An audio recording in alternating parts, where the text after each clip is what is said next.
বাংলাদেশের যারা নিজেদেরকে মুসলমান বলে দাবি করেন, আমি করজোরে আল্লাহর কসম করে বলছি, আপনারা কি হাসান হোসেনের কারবালার ইতিহাসকে মনে নাই? আপনারা কিসের মুসলমান? যদি অন্যটা বাদ দেন, পানি দিতে পারবেন না কেন আপনি জনগণকে? পানি কেন বোতলে থাকতে হবে? যে দেশে পানি বোতলে খায় সে দেশে মুসলমান বলে কোনো লোক থাকতে পারে না।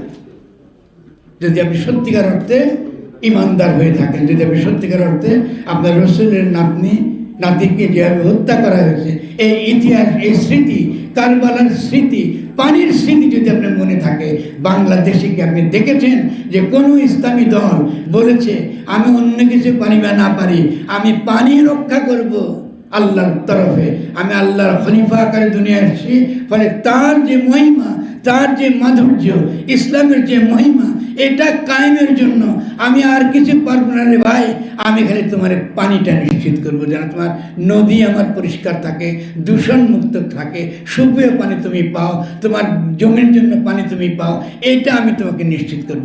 এতে আমরা আলহামদুলিল্লাহ বলবো, আমরা বলবো সত্যিকার অর্থে ইসলামী রাজনীতি বাংলাদেশে এসেছে।